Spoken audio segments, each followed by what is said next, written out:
Ya, Assalamualaikum warahmatullahi wabarakatuh. Pemirsa Sultan TV, selamat siang. Apa kabar semuanya? Semoga dalam keadaan sehat walafiat. Kita kembali tentunya menjumpai Anda dalam Berita Sultan Siang edisi hari ini. Ini siaran pertama begitu di Sultan TV pasca libur tahun baru 2022. Hari ini tepat di hari Senin tanggal 3 Januari 2022. Dan kami ucapkan selamat tahun baru tahun 2022 pemirsa. Dan jangan lupa untuk terus memfollow seluruh media sosial kita di Instagram @sultantv.co dan juga @beritasultantv, dan fanpage Facebook kita @sultantv.co, lalu YouTube kita di @sultantv. Dan Anda juga bisa menyaksikan tayangan kita melalui TV satelit Nini Media di channel 026. Hari ini kita akan membahas pengamanan pasca tahun baru 2022 dan juga bagaimana hasil dari Operasi Lilin Maung tahun 2021 begitu, terkait dengan pengamanan pergantian tahun 2022 di Provinsi Banten. Telah hadir bersama kita di studio Sultan TV Bapak Kombes Pol Sinto Silitonga SIK MSI. Assalamualaikum Pak Sinto. Waalaikumsalam Mbak Dia, dan selamat siang teman-teman Sultan TV di Banten. Amin. Terima kasih sudah hadir dan selamat atas kenaikan pangkatnya Pak Sinto. Terima kasih Mbak Dea, dan terima kasih juga dukungan dari teman-teman sekalian. Baik, kita akan membincang soal hasil dari Operasi Lilin Maung tahun 2021 dan juga bagaimana sih Pak kelancaran dan juga pengamanan pada pergantian tahun 2022 di Provinsi Banten Pak. Silakan. Sebelumnya kami mengucapkan selamat tahun baru kepada seluruh masyarakat Banten dan kepada terutama teman-teman dari media. Kami berterima kasih sekali. Dalam hal ini Bapak Kapolda juga mengapresiasi karena perjalanan Operasi Lilin Maung 2021 yang sudah berlangsung sejak tanggal 24 Desember pukul 00.00 telah berakhir pada tanggal 2 Januari 2021 pukul 24.00, dan partisipasi aktif masyarakat telah membuahkan hasil yang baik, kerjasama yang baik di lapangan, sehingga tidak ada kendala yang signifikan dalam pelaksanaan operasi lilin tersebut. Dan kita juga bisa melalui tahun lama 2021 ke 2022 dengan aman, lancar, dan tertib. Demikian. Amin. Artinya partisipasi masyarakat dan juga kesadaran masyarakat untuk social distancing, kemudian PPKM juga ini menerapkan secara sadar dengan sendirinya ya Pak? Ya, pasca instruksi Mendagri nomor 66 tahun 2021 dikeluarkan, tantangan terbesar kami adalah bagaimana mensosialisasikan ketentuan-ketentuan menjelang Natal dan Tahun Baru untuk bisa dipahami oleh masyarakat. Sehingga ini menjadi peluang yang baik bagi kami dalam mengelola di bidang humas, berkoordinasi dengan teman-teman media. Dan alhamdulillah memang sesuai dengan hasil faktual di lapangan, kami melihat bahwa masyarakat Banten dan masyarakat yang berkunjung ke Banten baik dalam rangka mobilisasi untuk kepentingan ekonomi maupun untuk kepentingan wisata benar-benar sudah memahami apa saja ketentuan dalam instruksi Mendagri tersebut. Oke, baik. Pak Sinto, mungkin bisa dijelaskan juga kepada pemirsa Sultan TV titik mana yang kemudian ada puncak pasti ya Pak ya, puncak kepadatan pada libur tahun baru 2021 ke 2022, titik mana saja, kemudian kepadatannya seperti apa sih Pak? Ya, dalam kurun waktu 10 hari masa pengelolaan Operasi Lilin Maung 2021, kita menyadari bahwa puncak mobilitas masyarakat terjadi pada 2 kali weekend, yaitu pada tanggal 24, 25, 26, kebetulan juga terjadi pada Jumat sampai Minggu, dan kemudian tanggal 31 Desember, tanggal 1 Januari, dan tanggal 2 Januari 2022. Maka 2 kali weekend ini merupakan tantangan terbesar untuk polisi dan masyarakat dapat mengelola bagaimana mobilitas masyarakat ini dapat sesuai dengan protokol kesehatan dan instruksi Mendagri. Dan kami laporkan juga bahwa kepadatan pada 2 kali weekend itu terutama terjadi pada tempat-tempat destinasi wisata. Sehingga laporan dari para Kasat Lantas, dari para Kapolres, mulai dari Cilegon, Pandeglang, dan Lebak, aktivitas masyarakat memuncak pada tempat-tempat tersebut. Khusus untuk wilayah Serang Kota, Kepadatan terjadi hanya pada tanggal 31 Desember dan tanggal 1 Januari, sehingga Polres Serang Kota melakukan rekayasa lalu lintas, terutama yang menuju pusat kota ketika itu, dan itu sudah disosialisasikan meluas kepada masyarakat. Nah, dalam perjalanannya kita melihat bahwa apa yang menjadi himbauan, apa yang menjadi edukasi dari kepolisian dan dibantu dengan teman-teman media, ternyata responsnya masyarakat juga sangat baik dengan berpartisipasi untuk bisa menaati informasi tersebut. Baik, dan ditambah juga beberapa ruang publik juga ini ada mengalami penutupan begitu ya Pak ya, alun-alun Kota Serang juga ditutup. Ya, benar sekali. Memang sesuai dengan ketentuan dalam instruksi Mendagri, diharapkan alun-alun kota kabupaten itu ditutup. Dan respon dari para bupati, wali kota sudah mengeluarkan peraturan wali kota dan bupati untuk menutup alun-alun hanya pada tanggal 31 Desember 2021. Nah, kita juga senang sekali karena pada tanggal 31 Desember malam pergantian tahun, sesuai dengan analisa di lapangan, himbauan untuk tidak melakukan arak-arakan ataupun pawai untuk euforia kegembiraan menyambut tahun baru itu juga terrealisasi di lapangan. Baik, ini tentunya ada suasana yang berbeda, namun menjadi satu hal yang sangat penting karena memang masyarakat ini semakin sadar, tadi balik lagi terkait dengan untuk melakukan instruksi dari Mendagri tadi ya Pak Sinto ya. Pak Sinto, bagaimana ketika mengalami tadi periode 2 weekend, kemudian ada kepadatan begitu terjadi, apakah kemudian ada juga terjadi laka lantas saat itu? Ya, sesuai dengan analisa dari Direktorat Lalu Lintas Polda Banten, kami laporkan pada periodisasi Operasi Maung tahun 2021 terdapat 11 kasus laka lantas, dan jumlah ini menurun 48% bila kita bandingkan dengan laka lantas yang terjadi pada durasi Operasi Lilin Maung 2020. Ini merupakan pencapaian yang baik.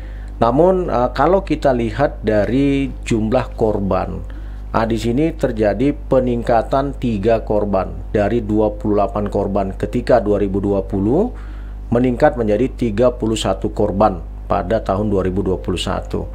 Dan ya, kita juga empati karena korban yang meninggal dunia meningkat 50% dari 6 korban ketika itu di tahun 2020 menjadi 9 korban yang meninggal dunia. Dan sesuai dengan data, lintasan yang paling banyak menimbulkan korban ada di Polresta Tangerang.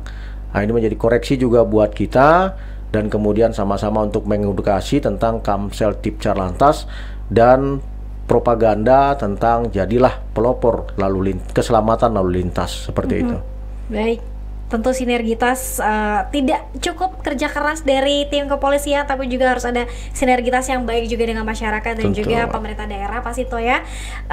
Mungkin Pak Sinto bisa dijelaskan juga apakah wisatawan yang datang dari luar Banten juga ini cukup banyak menuju destinasi wisata Provinsi Banten? Ya, sesuai dengan laporan dari Kapolres baik Cilegon maupun Pandeglang, ketika tanggal 31 Desember, tepatnya pada hari Jumat sekitar pukul 14.00, di situ dilaporkan bahwa okupansi hotel masih mencapai 40%. Nah, kita juga sangat bersyukur karena sesuai dengan ketentuan dari instruksi Mendagri, kapasitas pengunjung dibatasi mencapai 75%. Nah, sehingga pada hari Jumat memang relatif tidak terlalu banyak kendala yang dihadapi. Tetap dengan pemberlakuan ganjil genap destinasi pada jalur destinasi menuju tempat wisata itu. Nah, konteks ini terus dilakukan. Tetapi pada hari Sabtu tanggal 1 Januari intensitas itu meningkat, sehingga kita mendapat laporan dan kemudian juga melakukan di lapangan tentang adanya buka tutup jalur. Kemudian ada juga kontraflow untuk mengurangi kepadatan lalu lintas. Nah, sampai dengan tanggal 2 di mana mobilitas masyarakat kembali ke rumahnya pasca menikmati tempat-tempat wisata di Banten, dilaporkan oleh Pak Kapolres baik Cilegon, Pandeglang maupun Lebak bahwa intensitas kendaraan sudah sangat jauh berkurang, dan kepadatan lalu lintas juga dapat dihadapi oleh personil yang di lapangan. Ini semata dari partisipasi masyarakat yang memang mengerti, memahami tentang bagaimana berperilaku dalam mengendarai kendaraan di tempat wisata pada masa operasi Lilin Maung 2021.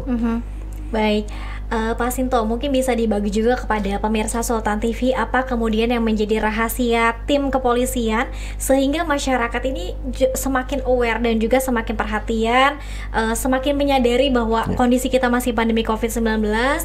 Tentu ada hal yang masyarakat menahan diri untuk tidak euforia tadi di pergantian tahun. Apa, Pak? Ya, kita menyadari bahwa kondisi pandemik ini kan sudah 2 tahun dan kita juga mengalami masa-masa sulit ketika bulan 5 sampai bulan 8 COVID varian Delta dapat berkembang secara luar biasa, menimbulkan korban dan kemudian menghentikan produktivitas masyarakat. Dan kami yakin bahwa ini juga menjadi pengalaman dan guru terbaik yang sudah dipahami oleh masyarakat. Dan dari pihak kepolisian sendiri, strategi untuk mendeliver informasi publik secara masif dan tepat sasaran itu juga menjadi sebuah poin penting bagi kami. Dan kami tidak bosan-bosannya untuk mengingatkan masyarakat dalam memes, konten-konten kreatif maupun rilis-rilis resmi dari Polda Banten dan Polres jajaran tentang bagaimana mobilitas masyarakat yang diharapkan sesuai dengan ketentuan dalam instruksi Mendagri berlaku di wilayah hukum Polda Banten. Ini kerjasama yang sangat baik dari pemahaman masyarakat, edukasi sebelumnya atas peristiwa pandemi COVID yang memuncak pada bulan Mei sampai Agustus, dengan chemistry dari informasi publik yang terus-menerus dan intensif dari Polda Banten dan instansi lainnya. Seperti itu. Oke, baik. Nah, ini yang menjadi satu hal kekhawatiran kita bersama juga ketika misalnya ada masyarakat yang mendapatkan informasi hoax atau mungkin yang tidak valid dari media mainstream begitu, dan juga mungkin dari kepolisian sendiri. Bagaimana Pak, mungkin ada tips kepada masyarakat sehingga bisa terhindar dari berita hoax pada saat ini? Ya, saat ini memang dengan kemajuan informasi, teknologi informasi dan komunikasi di disruption era digital 4.0, sebenarnya memang kita dihadapi pada bagaimana kualitas informasi yang diterima. Jangan sampai nanti menjadi termakan propaganda fire hose of falsehood, hoax yang terus-menerus dianggap sebagai sebuah kebenaran. Maka di media sosial juga sudah tersaji banyak sekali aplikasi-aplikasi untuk mengecek apakah informasi yang ada di gadget dalam genggaman itu valid, atau just asking or seeing the social media official from police Polda Banten maupun Polres jajaran lainnya untuk bisa memastikan apakah informasi itu valid. Bisa juga kirim message ke kami atau menghubungi WA kami sehingga kami bisa memberikan verifikasi. Kami juga tidak ingin dengan disruption era ini masyarakat kemudian dicekoki dengan informasi-informasi yang tidak valid. Ya. Baik, Pak Sinto, mungkin ada call center atau hotline dari Polda Banten sehingga 24 jam begitu bisa menerima keluhan dan juga lain-lain. Ya, kami informasikan bahwa program hotline Polda Banten dan Polres jajaran serta Mabes Polri terutama itu ada di layanan panggilan 110. Nah, konteksnya semua informasi yang ingin divalidasi atau informasi yang sifatnya laporan juga bisa disalurkan di 110. Untuk menyentuh kami di media-media sosial, kami dapat dilihat dengan keywords Polda Banten or Humas Polda Banten, dan kemudian dapat menyampaikan informasi di media-media sosial yang kami kelola dan adminnya juga adalah Polri, sehingga kami yakinkan engagement atau respon atas informasi dari masyarakat kami akan tindak lanjuti. Baik, terima kasih banyak Pak Sinto sudah hadir membersamai Sultan TV di tahun baru ya. Ini di tahun baru 2022. Mungkin terakhir Pak Sinto, apa yang ingin disampaikan kepada pemirsa, kemudian juga pemerintah daerah bersama dengan tim kepolisian yang tentu tidak lelah-lelahnya ini untuk terus mengingatkan masyarakat untuk terus menerapkan protokol kesehatan nih. Silakan, ya, Pak. ini adalah challenge terbesar kita memasuki 2022, bahwa tahun yang baru tentu saja ada ekspektasi baru. Masyarakat harus produktif di tengah kondisi pandemik. Maka kata kuncinya adalah mari bersama-sama kita patuhi dan disiplin dalam melaksanakan protokol kesehatan, sehingga produktivitas masyarakat betul-betul dapat berpengaruh bagi pemulihan ekonomi nasional itu sendiri. Terima kasih sudah mengundang saya di Sultan TV. Baik, sekali lagi terima kasih Bapak Kombes Pol Sinto Silitonga SIK MSI selaku Kabid Humas Polda Banten. Bapak sukses selalu, sehat selalu, Mbak Dea, sehingga bisa bertugas dengan baik dan juga terus bisa membersamai masyarakat di Provinsi Banten. Luar Pemirsa, biasa. terima kasih banyak atas kebersamaannya dan terima kasih dan sekali lagi selamat tahun baru 2022. Semoga tadi resolusi yang disampaikan oleh Pak Sinto ini juga bisa direalisasikan dengan baik. Terima kasih atas kebersamaan Anda. Nanti besok kita kembali lagi di jam yang sama. Terima kasih atas kebersamaan Anda. Wassalamualaikum warahmatullahi wabarakatuh. Waalaikumsalam warahmatullahi wabarakatuh. Terima kasih Pak Sinto. Sama-sama.